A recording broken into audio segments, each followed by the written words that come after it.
Quais são as suas primeiras impressões do governo Donald Trump? Obrigado, Mota, pelo convite.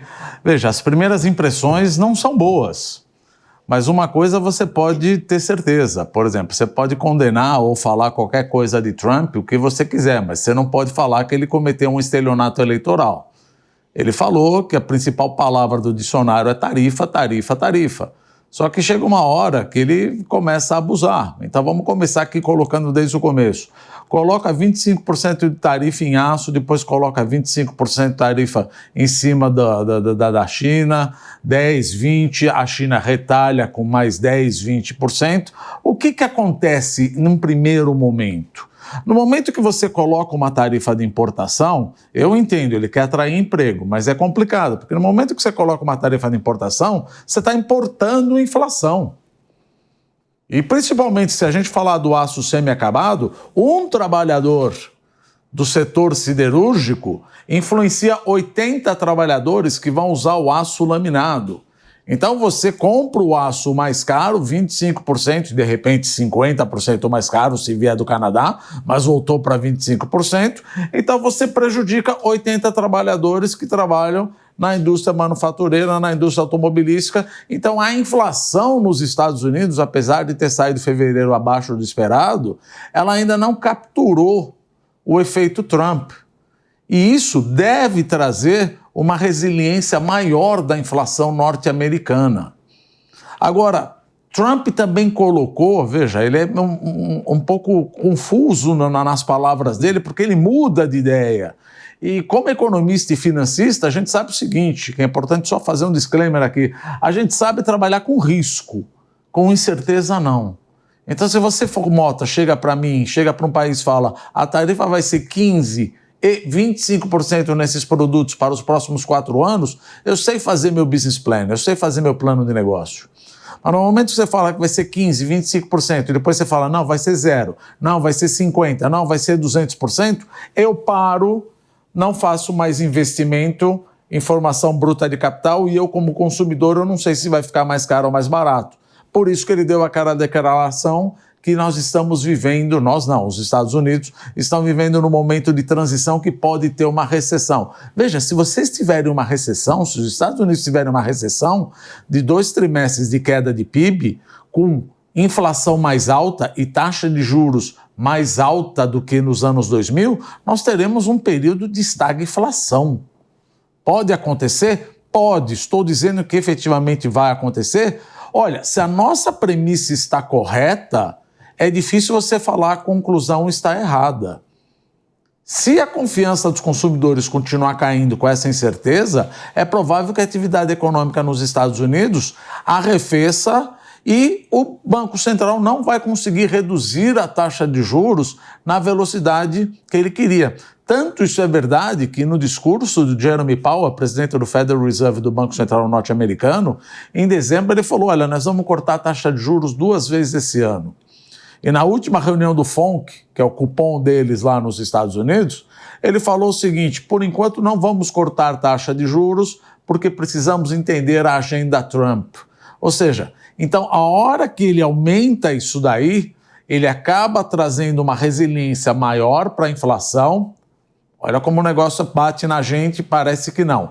Uma resiliência maior na inflação, maior taxas de juros, que a gente fala higher for longer, mais alta por mais tempo, e isso ajuda no carry trade, ou seja, as pessoas acabam saindo de seus países emergentes e investindo nos Estados Unidos. Muita gente fala o seguinte, não, mas o que importa é o diferencial de taxa de juros, isso ajuda o Brasil. Não, está errado. O que importa é o diferencial de taxa de juros na mesma moeda.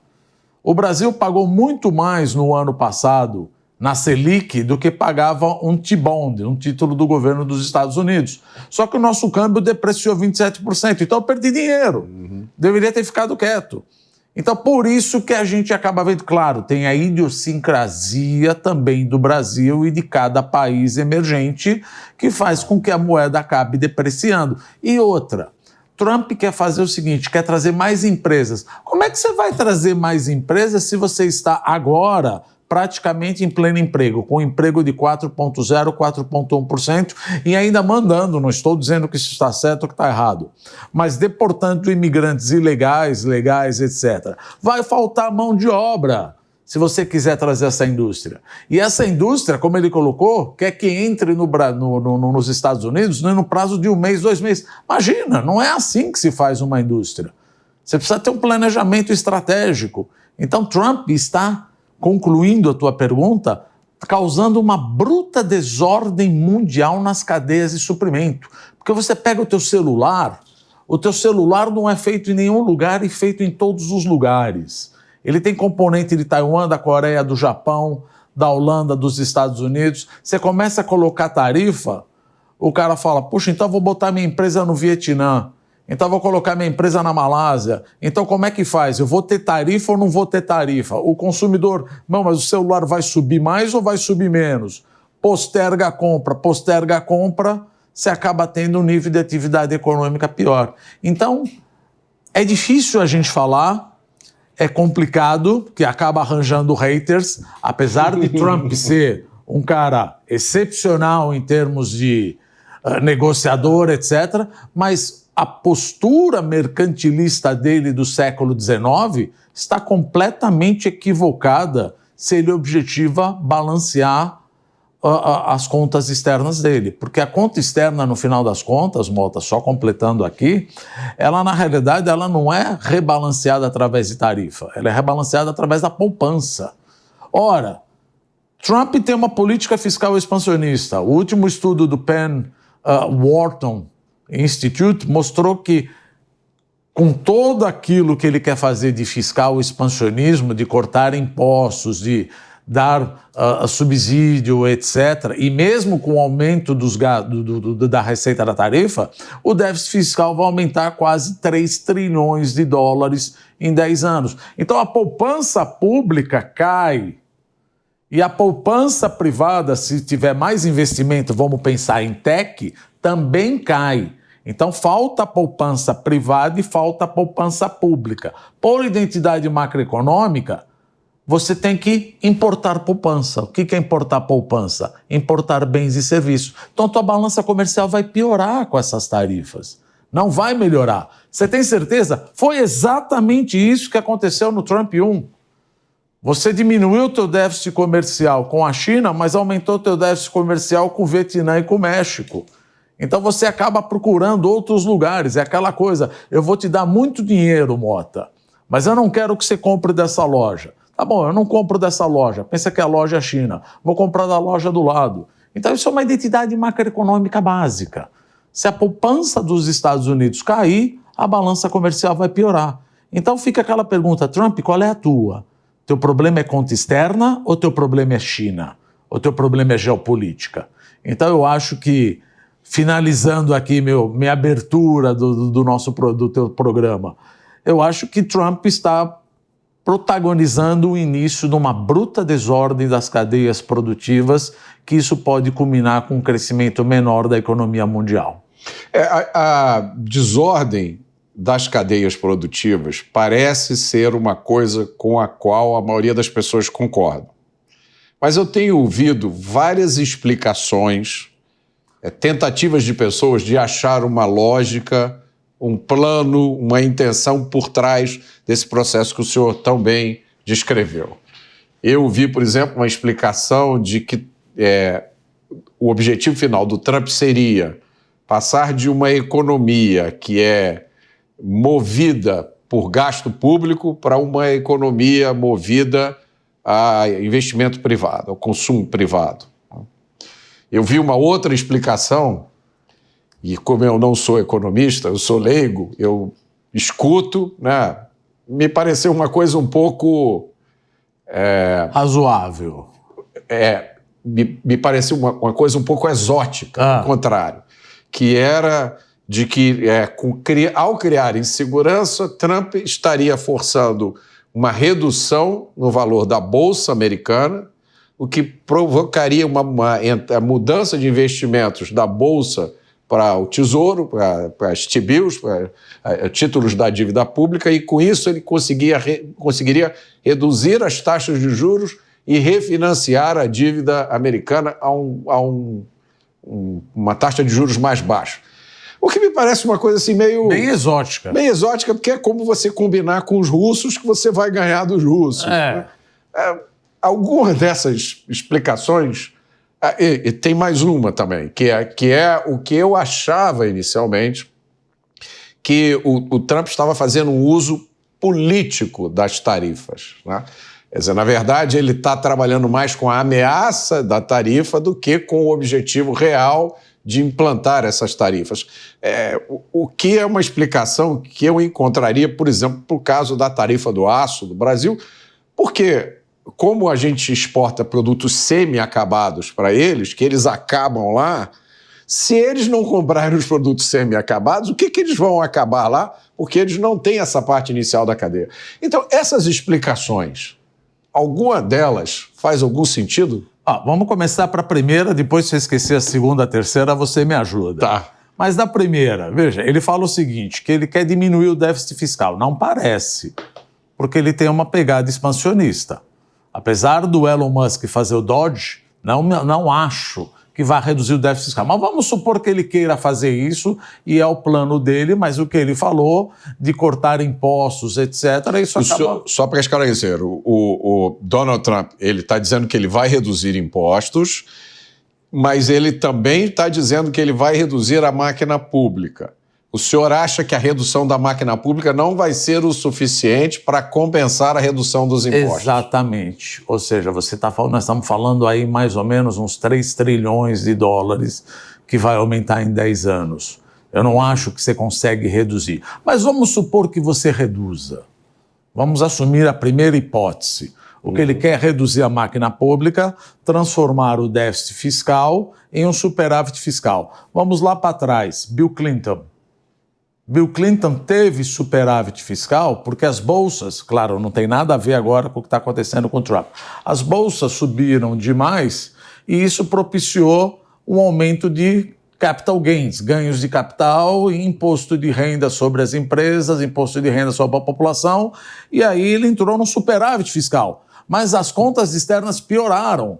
Por que as contas externas pioraram? Porque os investimentos privados, não estou falando que é mal, isso é uma identidade macroeconômica, os investimentos privados subiram demais e a população comprou demais. Ou seja, a poupança privada caiu mais do que subiu a poupança pública. Terminou com um déficit em conta corrente de 4,5%, 5%.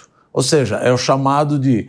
Na época de Reagan, você tinha os déficits gêmeos. Déficit fiscal, déficit na conta corrente. Na época de Bill Clinton, você não teve déficit gêmeo. Você não teve déficit fiscal, mas você teve um déficit na poupança privada. Faltou poupança privada. Então, esse primeiro argumento ele é falacioso. Ele ignora uma identidade macroeconômica. Porque aí você fala, mas identidade macroeconômica... Não, mas se você gastar demais e está em pleno emprego, você vai importar. Fazendo um paralelo do Brasil, o Brasil está consumindo demais. O que está acontecendo com a nossa conta externa? Está piorando. Por quê? Porque eu não tenho a capacidade produtiva para atender toda essa política fiscal expansionista, então eu acabo importando mais. Então meu déficit em conta corrente está piorando, mostrando claramente que se você gastar demais, quer do lado privado, quer do lado público, quem somar um aqui ou outro e for a supremacia do gasto privado, vai acabar em conta corrente. O outro ponto que você colocou, da parte exótica, ele quer fazer a bolsa cair para que as taxas de juros recuem. Eu acho que muito exótico isso daí, porque fazer as bolsas caírem significa menos investimento. Menos investimento, ou seja, você fecha a janela das empresas para fazer follow-on e IPOs. Mesmo a taxa de juros está mais baixa, mas eu não quero que você financie as empresas, quero que a taxa de juros caia para financiar a dívida pública. Sim, mas como é que fica o setor privado? Então ele é um paradoxo do primeiro argumento. Ele quer botar mais o setor privado do que o setor público. Ele quer financiar o setor público, mas vai abandonar o setor privado? fazendo isso com a Bolsa. E depois ele falou, não, talvez não entremos em recessão. Eu já ouvi essa parte exótica. Mas a taxa de juros, veja, ela é baseada também na expectativa inflacionária. Por que ela caiu? Justamente, quando você fala uma coisa, Mota, com todas as reticências, e quando eu falo uma coisa, a gente não faz preço. A gente não faz preço. Claro. Agora, quando o Trump fala que vai ter uma recessão, ou que pode ter uma recessão, ele faz preço. Então a curva de juros achatou. A hora que a curva de juros achatou, puxa, a taxa de juros vai cair. Mas como é que a taxa de juros vai cair se aquele negócio de baltar tarifa vai aumentar a inflação? Não, talvez não aumente a inflação, vamos na terceira hipótese. Ele é um negociador. Aí eu concordo, ele é um negociador. O senhor acredita nessa hipótese da tarifa como negociação, como arma de negociação? Sim. Porque tem muita gente que diz, olha, isso aí é igual o que aconteceu na década de 20 com aquela lei Smoot-Hawley Act, né, que provocou, que dizem que acabou provocando a depressão de 1929. Essa opção, o senhor acha que é um cenário... Veja, apesar dele ser um negociador, eu não acho que ele não vá colocar tarifas, como ele fez no Trump 1. Trump 1, se você pega o gráfico das tarifas que ele colocou em cima da China, a correlação do que ele colocou em cima da China e o que a China colocou em cima dos Estados Unidos chega numa correlação quase 1. No final das contas, ele tributou 56% de tudo que vinha da China e a China tributou 58% de tudo que vinha dos Estados Unidos numa base de tributação de 20% a 21%, ou seja, o tit for tat. Você me tributa, eu tributo. E não melhorou a conta corrente. E parece que essa tributação que o Trump, no primeiro mandato, colocou sobre a China, ela continuou no governo Biden. Né? Aliás, você colocou num ponto importantíssimo, que muita gente no começo agora não, porque ele já fortaleceu o discurso em relação à China, falando o seguinte, ele está sendo mais simpático com a China, colocando 10% e depois colocou 20%. Não é verdade, porque Joe Biden manteve os 20%. Agora ele colocou mais 20%, já está em 40%, 45%.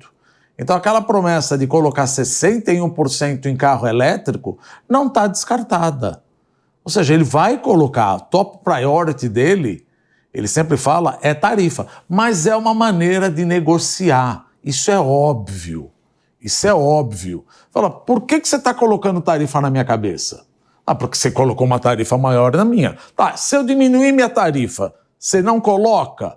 É absurdo ele falar, não, eu vou colocar no matter what, não importa o que aconteça, eu vou colocar tarifa. Ele é um businessman, ele é um negociador. Mas até o país responder, isso causa incerteza. Porque, veja, num dia você coloca 25%, no outro dia você aumenta Canadá, aumenta para 50%, o Canadá volta, tira o negócio do imposto de luz, ele para de 50%, volta para 25%. Como é que eu, investidor, não especulador ou de bolsa, investidor em formação bruta de capital, como eu falei no primeiro momento, como é que eu vou fazer meu plano de negócio? Eu fico perdido. Veja, nós estamos numa mesa de pôquer, numa mesa de negociação, e eu estou esperando para saber qual vai ser a cartada final. E a cartada final vai se acontecer só daqui a 4 anos. Então eu paro e espero, por exemplo, na época da eleição. Quem vai ser o próximo presidente? Eu sei precificar esse, sei precificar esse, sei precificar esse. Mas os 3 juntos, eu não sei precificar. Por isso que na época de pré-eleição, quando você tem uma eleição apertada, os investimentos privados acabam caindo.